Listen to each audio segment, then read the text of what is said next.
Entonces, estamos de nuevo en el Evangelio de Marcos.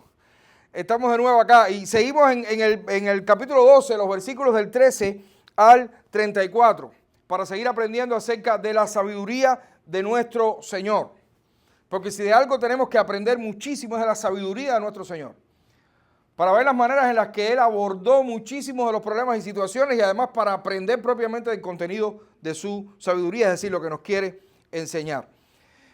El pastor y autor bestseller Ken Hughes, creo que se dice así, Ken Hughes, escribió, abro comillas: nunca olvidaré mi primera visita a la capilla del Trinity College de Cambridge. Cuando entré, me encontré rodeado de estatuas de tamaño superior al natural de Isaac Newton, descubridor de las tres leyes de la gravedad. También había estatuas de Samuel Taylor Coleridge, Thomas Babington, Francis Bacon y Alfred Lord Tennyson. Todos ellos asistieron al Trinity College de Cambridge. Me quedé atónito, pues aún hoy el Trinity College tiene poco más de 1000 estudiantes.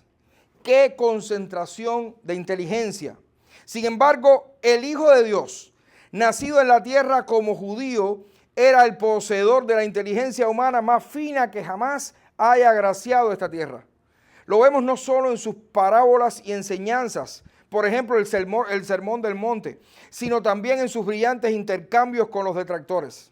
Aquí, en el Evangelio de Marcos, lo hemos visto cuando los representantes del Sanedrín intentaron acorralarlo con una pregunta mortal sobre la autoridad. No era prudente cruzar espadas con Jesús intelectualmente. Él tenía el mayor conocimiento de las Escrituras de cualquier persona o que cualquier persona haya vivido jamás. Él era el mejor rabino, el mejor intérprete de todos los tiempos. Cierro comillas. Qué privilegio, hermano, tenemos tú y yo de contar con esa sabiduría. Qué privilegio. Qué regalo inmerecido ser nosotros parte del pueblo y de la familia del Hijo de Dios. Qué privilegio. Seguimos con la misma enseñanza de la semana anterior. Aprendamos de la sabiduría de Jesús. Aprendamos de la sabiduría de Jesús. Y yo les voy a invitar ahora a leer Marcos 12, en esta ocasión del 18 al 34. Marcos 12, del 18 al 34. Y dice así la palabra de nuestro Señor. Entonces vinieron a él los saduceos que dicen que no hay resurrección y le preguntaron diciendo: Maestro, Moisés nos enseñó que si el hermano de alguno muriere y dejare esposa, pero no dejare hijos, que su hermano se case con ella y levante descendencia a su hermano. Hubo 7 hermanos. El primero tomó esposa y murió sin dejar descendencia. Y el segundo se casó con ella y murió y tampoco dejó descendencia. Y el tercero de la misma manera. Y así los 7 y no dejaron descendencia. Y después de todos murió también la mujer. En la resurrección, pues, cuando resuciten, ¿de cuál de ellos será ella mujer? Ya que los 7 la tuvieron por mujer. Entonces respondiendo Jesús les dijo: no erráis por esto, porque ignoráis las Escrituras y el poder de Dios. Porque cuando resuciten de los muertos, ni se casarán ni se darán en casamiento, sino serán como los ángeles que están en los cielos. Pero respecto a que los muertos resucitan, ¿no habéis leído en el libro de Moisés como le habló Dios en la zarza diciendo: yo soy el Dios de Abraham, el Dios de Isaac y el Dios de Jacob? Dios no es Dios de muertos, sino Dios de vivos. Así que vosotros mucho erráis. Acercándose uno de los escribas que los había oído disputar y sabía que le había respondido bien, le preguntó: ¿cuál es el primer mandamiento de todos? Jesús le respondió: el primer mandamiento de todos es: oye Israel, el Señor nuestro Dios, el Señor uno es. Y amarás al Señor tu Dios con todo tu corazón y con toda tu alma y con toda tu mente y con todas tus fuerzas. Este es el principal mandamiento. Y el segundo es semejante: amarás a tu prójimo como a ti mismo. No hay otro mandamiento mayor que estos. Entonces el escriba le dijo, bien, maestro, verdad has dicho, que uno es Dios y no hay otro fuera de él.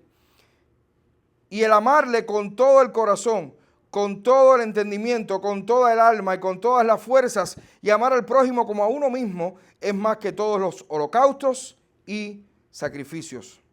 Jesús entonces, viendo que había respondido sabiamente, le dijo, no estás lejos del reino de Dios. Y ya ninguno osaba preguntarle. Vamos a orar. Padre, gracias. Gracias por tu palabra, Señor. Gracias por la sabiduría de nuestro Dios. Gracias por la sabiduría del Hijo de Dios. Gracias por la sabiduría de nuestro Señor Jesucristo. Te alabamos y te bendecimos. Que sea tu palabra hablando ahora a nuestras mentes y a nuestros corazones. En tu nombre oramos. Amén. Aprendamos de la sabiduría de Jesús. La semana anterior aprendimos a través de la sabiduría de Jesús a entregarnos por completo a Él. ¿Recuerdan? Porque somos sus monedas. Somos las monedas de Dios, impresas con una imagen y una inscripción que dice Hijo de Dios. Así somos nosotros. De manera que no hay nada en nosotros que no sea suyo. Por tanto, todo le pertenece a nuestro Dios. Nuestro no tenemos nada. Hoy seguimos aprendiendo. Y lo primero que vemos en este pasaje es que fallaremos mucho si desconocemos su palabra y su poder.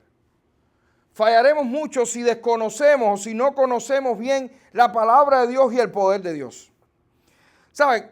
Los enemigos de Dios, de nuevo, lentos para aprender porque todavía no habían entendido, enviaron otro pelotón para atrapar a Jesús en algún fallo. Recuerdan que esa era la idea que los líderes religiosos estaban teniendo en ese momento que Jesús estaba ahí en Jerusalén.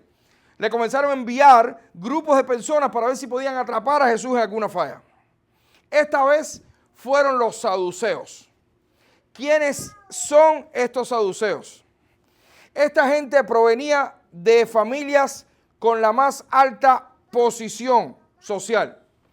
Estos eran ricos, de la más alta clase social. Eran maleducados, eran engreídos y formaban parte también de los más altos puestos religiosos, estos saduceos. Josefo, ¿conocen a Josefo? ¿Alguno conoce aquí a Josefo? El historiador judío. Muy bien. Josefo, el historiador judío del primer siglo, escribió: los saduceos son incluso entre ellos groseros en su comportamiento y en su trato con sus iguales son tan groseros que con los extranjeros, y eso ya es mucho decir. Su principal distinción, es decir, lo que distinguía a los saduceos, y además es lo importante para acá, para nuestro texto, es que rechazaban lo sobrenatural. Los saduceos rechazaban lo sobrenatural. Hechos 23:8 nos informa que negaban la existencia de ángeles, negaban la existencia de espíritus. Josefo dice que no creía que hubiera vida después de la muerte y por tanto no había entonces ni juicio, no había recompensa después de la muerte, no había tampoco castigos. Y por supuesto, según ellos, no había tampoco resurrección. Y es lo que nuestro pasaje específicamente nos dice. Los saduceos no creían que había resurrección de los muertos. Decían que esta resurrección no se enseñaba en la Torá. La Torá son los 5 primeros libros de la Biblia, también conocidos como la ley. Y por lo tanto, como no estaban en la ley, en los 5 primeros libros de la Biblia, entonces no era una doctrina verdadera, era una doctrina falsa. Esta gente, los saduceos, pensaba que la recompensa de Dios era aquí y ahora, en el presente, otorgando alta posición social y posición económica. Por eso todos los saduceos tenían mucha posición económica, medio parecido a los testigos de Jehová. Yo no sé aquí, pero en Cuba casi todos tenían tractores y tierra y no sé cuántas cosas y estaban, ¿sabes? Ellos, bueno, decían que solamente iban 144,000, que los otros iban a vivir aquí en la tierra y no sé cuántas cosas, en fin. Los saduceos no eran testigos de Jehová, no, porque, pastor, los saduceos eran testigos de Jehová, no. Pero medio parecido quizás. Por supuesto, con este orgullo, con este mismo orgullo, esta misma santurronería que los caracterizaba a todos ellos, vinieron a Jesús para confrontarlo con una pregunta que denotó o demostró la soberbia y el desconocimiento total de la palabra de Dios que esta gente tenía. Soberbia y desconocimiento, soberbia y desconocimiento. Estas palabras casi siempre vienen juntas. El soberbio en la mayoría de los casos no tiene ni idea de lo que está diciendo, pero a pesar de eso se aferra a lo que dice y lo defiende como si fuera la más grande verdad de todas. Los saduceos se pararon frente a Jesús y le dijeron: Maestro, Moisés nos escribió que si el hermano de alguno muriera y dejara esposa, pero no dejara hijos, que su hermano se case con ella y levante descendencia a su hermano. Y después entonces comienza a ponerle un acertijo, un ejemplo. Sí, es como, te vamos a poner un ejemplo a ver cómo tú nos demuestras esto. Hubo 7 hermanos. El primero tomó la esposa y murió sin dejar descendencia. El segundo se casó con ella y murió y tampoco dejó descendencia. El tercero de la misma manera, y así los 7, y no dejaron descendencia. Después de todo murió también la mujer. Entonces, Señor, Maestro, en la resurrección, cuando todos resuciten, ¿de cuál entonces será ella mujer? En el centro de esta pregunta, una pregunta capciosa por supuesto, estaba la costumbre del matrimonio levirato. ¿Conocían esto? El matrimonio levirato. Esta era una enseñanza que había dejado Moisés en Deuteronomio 25, del 5 al 6. El propósito de esta costumbre era evitar que se borrara el nombre de una familia en Israel. Hasta ahí todo iba bien. Pero intentaron ponerse de listos cuando se lo plantearon al Señor. Cuando le plantearon este acertijo, ya ahí ya terminaron. ¿Ok? Terminaron. ¿De cuál será ella mujer? ¿De cuál? Me imagino los saduceos. Ahora sí, ¿qué nos vas a responder? Porque no me vas a decir que la vas a partir en 7 pedazos. Un pedacito de mujer para cada hombre en la resurrección. Pobre saduceo. Pobre saduceo. Estoy seguro de que este argumento ellos lo habían usado ya anteriormente en muchas discusiones con los fariseos, que sí eran un grupo que creían en la resurrección. Sinvergüenzas también, igual que ellos, por muchas razones. También enemigos de Jesús por muchas razones. Pero bueno, los fariseos creían en la resurrección. Y quizás vencieron con ese argumento en muchas ocasiones. Pero no sabían que se habían encontrado ahora con la mente más brillante y sabia de toda la historia de la humanidad. No sabían que se había encontrado nada más y nada menos que con el Hijo de Dios. Y que ahora amablemente el Señor los iba a golpear con un golpe de gracia, ¿saben? Un golpe de gracia. En el versículo 24, Jesús estableció el fundamento de su respuesta. Versículo 24. Ustedes hablan de esa manera porque desconocen la palabra de Dios y desconocen el poder de Dios. Ustedes hablan así porque ustedes no tienen ni idea de lo que realmente dice la palabra de Dios y no creen en el poder de Dios. Lo desconocen. Después de esto, Jesús se centró a abordar abordar el tema como tal específico en sí de la resurrección, argumentando 2 cosas fundamentales que quiero ahora rapidito abordar. Primero, en el reino de los cielos, cuando resuciten, fue lo que Jesús comenzó a abordar, no habrá más matrimonios. No se casarán porque serán como los ángeles en el cielo. Este es un tema de que no hay mucho que decir. Podemos especular muchísimo. Y lo podemos hacer si quieren toda la tarde. Pero no tiene mucho sentido hacerlo. La cuestión del reino de los cielos ha dado cuerda para mucha especulación. Pero lo cierto es que Jesús dice, cuando estemos en el reino de los cielos, ya seremos como los ángeles, no nos vamos a casar. ¿Cómo será? No sé. Algunos dicen que vamos a recordarlo todo. Yo particularmente creo que no. Porque no puede ser que yo recuerde, quizás un familiar mío no conoció al Señor y ahora en ese momento está sufriendo en el infierno y yo estoy gozando en el reino de los cielos. No creo. ¿Cómo será? No sé. ¿Será que si vamos a recordar a nuestros familiares y vamos a seguir gozándonos con ellos, sin embargo, no vamos a tener recuerdo de lo otro? No sé. No tengo idea. Yo quisiera pasar la eternidad completa con mi familia, obvio, pero no sé cómo será. No tengo idea. Lo cierto es que vamos a estar en un lugar donde vamos a disfrutar y a gozarnos como ni siquiera nos podemos imaginar ahora. Porque va a ser un lugar donde no va a haber llanto, dolor, tristeza. No sé si tendremos que tomar agua o no. No sé si tendremos que comer o no, ojalá, y no engordar. ¡Qué maravilla! No tengo idea. No tengo idea, la más mínima.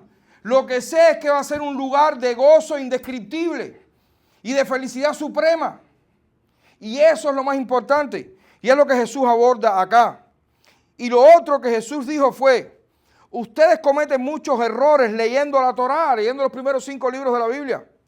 ¿No leyeron que cuando Dios en la zarza le dijo a Moisés, yo soy el Dios de Abraham, el Dios de Isaac y el Dios de Jacob? Dios no es Dios de muertos, sino de vivos. Es decir, aquí Jesús le estaba diciendo, ustedes no entienden los libros que leen. Ustedes no entienden las escrituras que ustedes leen. Porque Dios mismo habló de Abraham, de Isaac y de Jacob, que ya supuestamente están muertos, o ya están muertos como si estuvieran vivos. Porque es que, y ahí Jesús recalca, porque es que Dios no es Dios de muertos, sino de vivos. Y hay muchísimos ejemplos. Muchísimos ejemplos. Hermanos, la resurrección es un hecho. O como dicen hoy por ahí en muchos medios, es un facto. La resurrección de los muertos es un facto. Hace una semana, ¿recuerdan? Aquí nos estuvo predicando el pastor Andy Lucena, pastor de Cuba, que nos predicó. Y nos predicó acerca de 1 Corintios 15. Y nos pudimos deleitar con muchísimos argumentos de Pablo acerca de este tema, el tema de la resurrección. Nosotros resucitaremos, ¿por qué? ¿Recuerdan? Porque Cristo resucitó.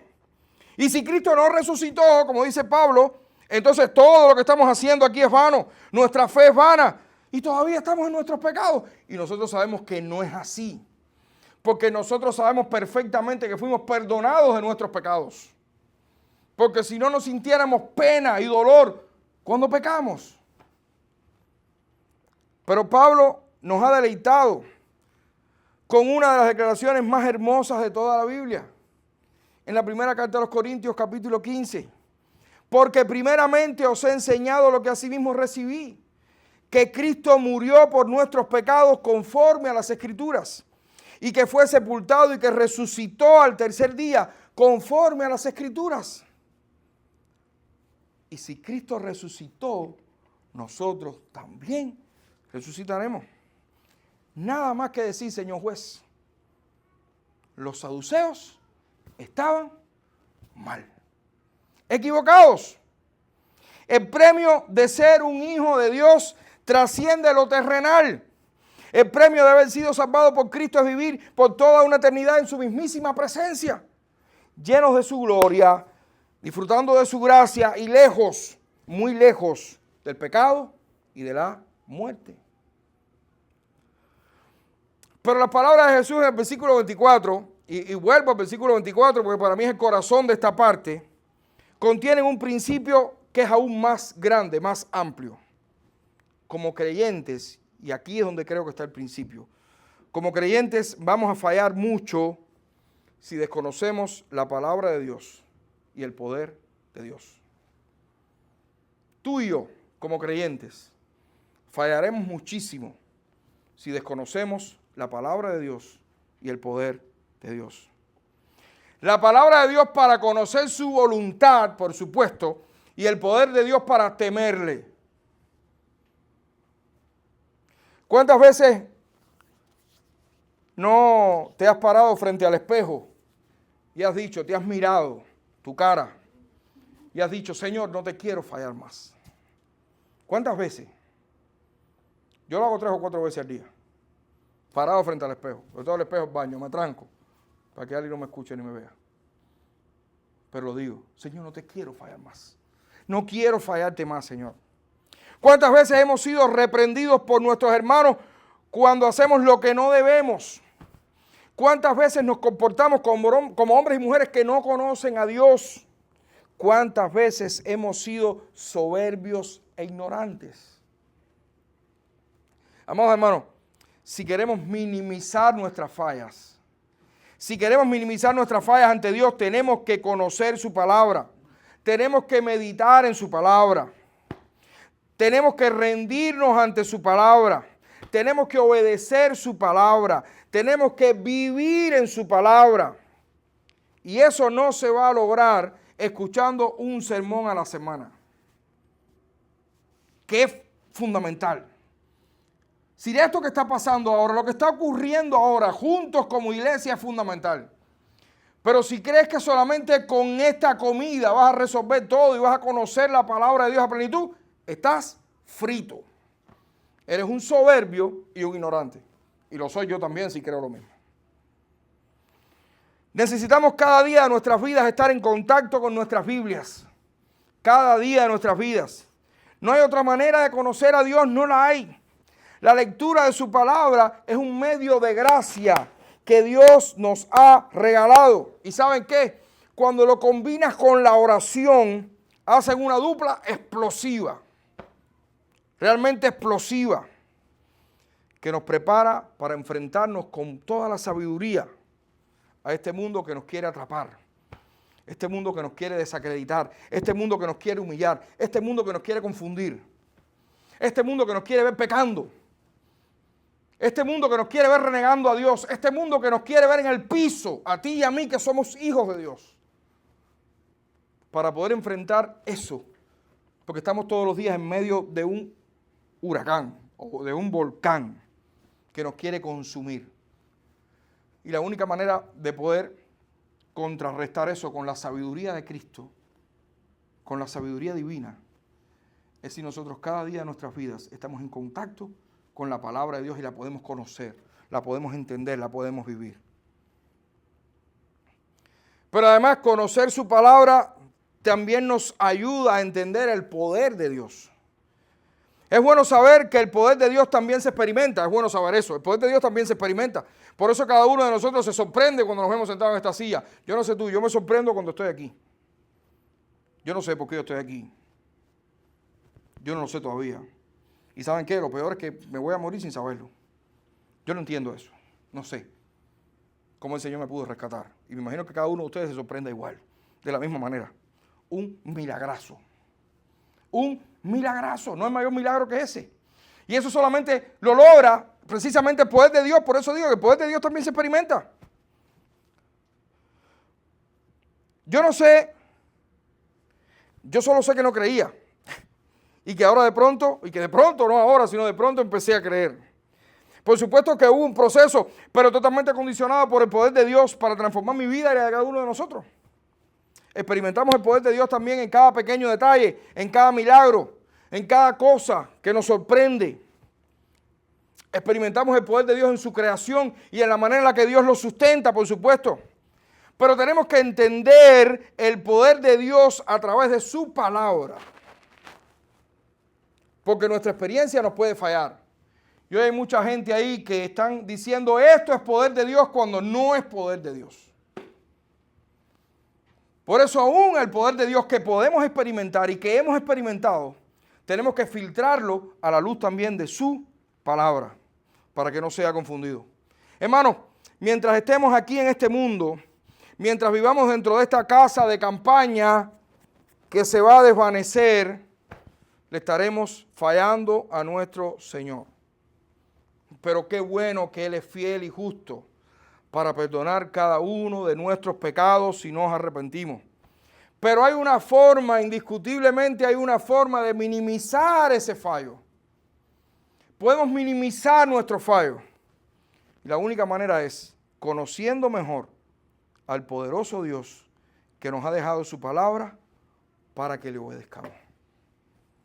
No hay otra manera. Si quieres minimizar tus fallos contra Dios, si quieres minimizar tus errores contra Dios, tienes que conocer mejor a ese poderoso Dios que te dio su palabra. No para que la tengas guardada en una gaveta, no para que tengas en un librero, sino para obedecerla, para conocerla y obedecerla. Recapitulemos desde la semana pasada. La sabiduría del Señor nos ha enseñado que tenemos que entregarnos por completo a Él porque le pertenecemos, porque tenemos su imagen inscrita y el sello del Espíritu Santo estampado en nuestras almas.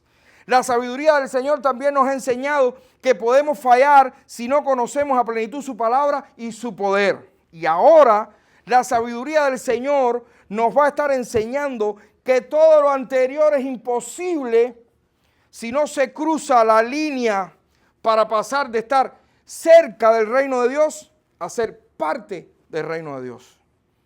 Crucemos entonces la línea para ser parte del reino de Dios.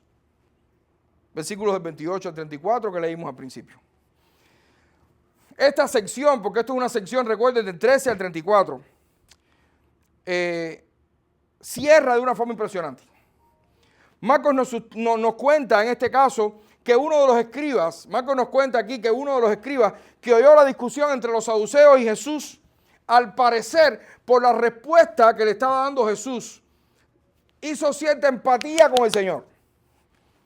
Porque este hombre estaba en contra de lo que los saduceos estaban enseñando. Usted sabe, si hay dos gente ahí discutiendo, no sé, tú estás aquí, Barça, Madrid, discutiendo.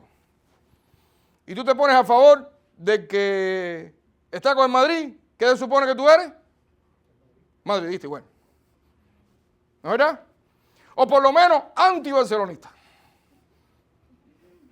Tú puedes ser de otro equipo, pero si eres anti-barcelonista, entonces tú haces empatía con el otro.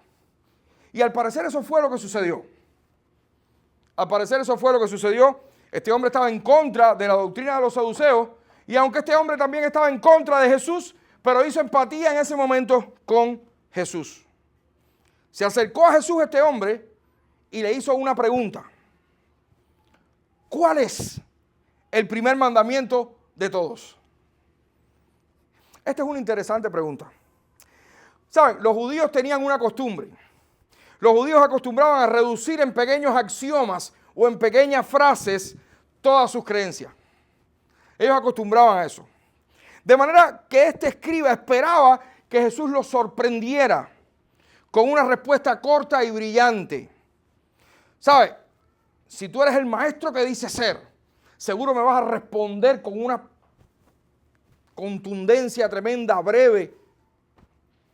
¿Saben qué? No se decepcionó este escriba. Para nada salió decepcionado. Jesús le respondió, el primer mandamiento de todos es, oye Israel, el Señor nuestro Dios, el Señor uno es. Y amarás al Señor tu Dios con todo tu corazón y con toda tu alma y con toda tu mente y con todas tus fuerzas. Este es el primer mandamiento. Y el segundo es semejante. Amarás a tu prójimo como a ti mismo. No hay otro mandamiento mayor que estos. Perdón, la respuesta de Jesús hizo que este hombre, un escriba, un amador de la ley de Dios, un tipo conservador con respecto a sus tradiciones, uno que pensaba igual que los otros que querían prender a Jesús, porque el hecho que haya empatizado en ese momento no significaba que estaba ahora de parte de Jesús. Este hombre que estaba a favor de todos los que anteriormente querían atrapar a Jesús en alguna falla, dijo, por la respuesta de Jesús, dijo, bien maestro, verdad has dicho, que uno es Dios y no hay otro fuera de él. Y el amarle con todo el corazón, con todo el entendimiento, con toda el alma y con todas las fuerzas, y amar al prójimo como a uno mismo, es más que todos los holocaustos y sacrificios. ¡Wow! Este hombre, hermano, estaba recordando nada más y nada menos que al profeta Oseas, cuando dijo en el capítulo 6, versículos 4 al 6, ¿qué haré de ti, Efraín? Miren esto, miren lo que acaba de decir Oseas. En un contexto de juicio, Dios estaba airado con su pueblo Israel y estaba ahora en un contexto de juicio diciendo, ¿qué haré de ti, Efraín? ¿Qué haré de ti, oh Judá? Oseas se estaba refiriendo a todo Israel cuando mencionaba solamente a Efraín y a Judá. La piedad vuestra es como nube de la mañana y como el rocío de la madrugada que se desvanece.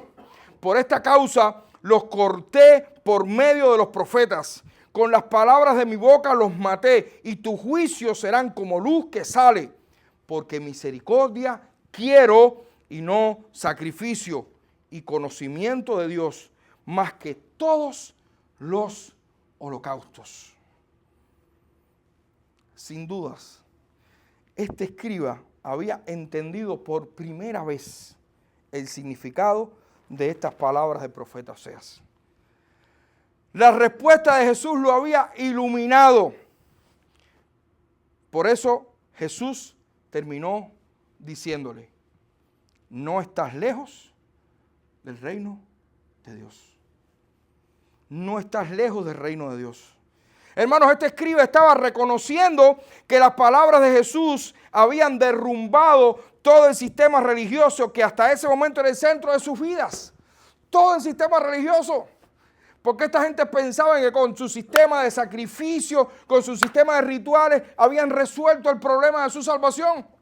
Y Jesús le dijo: no es así, de esa manera. Y este hombre lo logró reconocer, se dio cuenta de estas cosas. Este hombre entendió que todo eso no servía para tratar de salvarse. Todas estas cosas son vanas si no amas a Dios con todo el corazón y al prójimo como a ti mismo. Pero una cosa es entenderlo, incluso reconocerlo, y otra cosa muy diferente es hacerlo. Este hombre no estaba lejos del reino de Dios, pero aún no estaba en el reino de Dios, porque al reino de Dios no se llega por reconocimiento o por entender axiomas religiosos. Así no se llega al reino de los cielos. Al reino de Dios solo se llega por una sola vía, no hay más. Todos los caminos, ¿a dónde conducen? 1, 2 y 3. A Roma. ¿Serio o no? Así decía un viejo adagio. Todos los caminos conducen a Roma. Pero al reino de Dios solo se llega por un camino. Al reino de los cielos solo se llega por un camino. Juan lo dijo claramente en su capítulo 14, versículo 6. Jesús dijo: yo soy el camino y la verdad y la vida. Nadie viene al Padre sino por mí. Jesús dijo: yo soy el camino, el único camino. Hermano, la religión nos salva, no nos lleva al Padre Celestial. Los sacrificios tampoco salvan.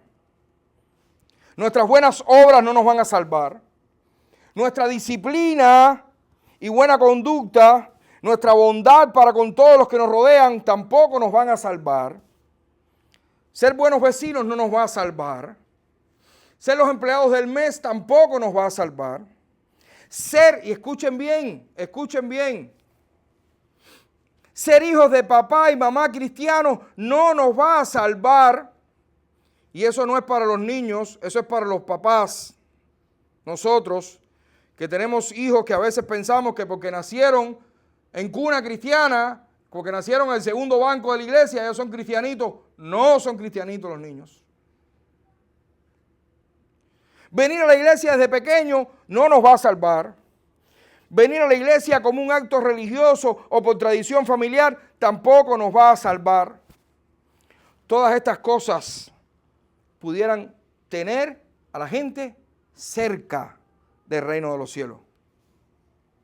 Pero si solo nos quedamos cerca, ¿sabe dónde estamos? Fuera. Out. Y eso es bueno saberlo. Eso es bueno saberlo, entenderlo, reconocerlo. La única manera de cruzar la línea, la única forma para no estar cerca del reino, sino ser parte del reino de los cielos, es a través de Jesús. Jesús es el camino. Solo los que creen en Él pueden cruzar la línea y entrar al reino de los cielos. ¿Cómo se hace eso, pastor? Para creer en Jesús primero tienes que arrepentirte de todos tus pecados. Y tienes que creer en que Él vino a este mundo a morir en una cruz para cargar con tus pecados y para darte su justicia. Para cuando tú te presentes ante el Padre Celestial en un momento determinado, cuando partas de este mundo o cuando Dios venga, que entonces en vez de mirarte a ti, Dios mire a Cristo y vea en ti la limpieza de Cristo. La única manera de ser parte del reino de los cielos es arrepintiéndote de tus pecados y creyendo en la obra de Cristo en la cruz. Concluimos. Esta porción amplia del Evangelio de Marcos es un ejemplo para nosotros de cómo reaccionar ante ataques hacia nuestra fe. También es un ejemplo tremendo. Cómo Jesús reaccionó, cómo nosotros podemos reaccionar de manera sabia, de manera inteligente. Quizás si nosotros nos encontramos en circunstancias similares, hubiéramos tenido o terminado en una acalorada discusión, como la Guerra de las Galaxias, por ejemplo. Hace muchos años, yo cometí un error de traer a mi casa para una discusión pactada con testigos de Jehová. El segundo de los testigos de Jehová de Cuba fue ese día. ¿En serio? Vinieron en una máquina de La Habana y el primero no pudo venir porque tenía una niña enferma. Se bajaron con unas maletas cargadas de libros. Decían que eran libros de nosotros. O sea, nosotros, yo nunca no he escrito ninguno. Hermano, estuvimos, ¿desde qué hora más? 9 de la mañana creo, hasta las 5 o 6 de la tarde. La Guerra de las Galaxias. Por gusto todo. Por gusto todo. ¿Por qué? Por falta de sabiduría. Y lo tengo que reconocer. Mucha falta de sabiduría. Pero el Señor me enseñó una lección. Y me dio sabiduría al menos en ese tema. Más nunca. Cada vez que llegaban, a partir de eso, que no llegaron mucho, porque parece que la foto mía y la de Iván, el pastor Iván que ha venido a predicar aquí, parece que la pusieron en todos los salones de reino de ellos ahí. Y a mi casa no iban con la dirección. Pero como 3 o 4, 5, 6 años después, se aparecieron. Empezaron a aparecer de nuevo. Parece que esa foto venció a los 5 años. Y me tocaban en la puerta. Pero yo más nunca. Yo no le pregunté, no, porque ustedes creen que Cristo les dio. No, a mí no me importaba eso. Yo antes que empezaran a hablar, les dije, permiso, ¿les puedo decir en 2 minutos algo rápido? Sí. Y les predicaba el evangelio claro, puro y duro de la palabra de Dios. Sencillo. Automáticamente decían, venimos ahora, daban media vuelta y se iban. Yo dije, qué felicidad. Si yo me hubiera enterado de eso al principio, si hubiera sido sabio desde el principio, hubiera predicado el evangelio y me hubiera evitado ese día que fue horroroso. Por eso, esta porción de la palabra de Dios, sin duda, nos enseña muchísimo acerca de cómo lidiar con estas cosas. Pero Marcos también nos enseña con el contenido propio de estas respuestas sabias. Amados hermanos, recordemos que somos las monedas que Dios quiere usar para ser entregadas a Él como el mejor de los sacrificios vivos. Recordemos que si queremos minimizar nuestros fallos ante Dios, nuestros errores, nuestro pecado, necesitamos conocer la palabra de Dios y el poder de Dios que respalda su palabra. Y recordemos que estar cerca del reino de Dios no es lo mismo que estar dentro. Y que la única manera para estar en el reino es si tomamos el camino de salvación que solo está en Cristo Jesús, nuestro Señor. Aprendamos de la sabiduría de Cristo.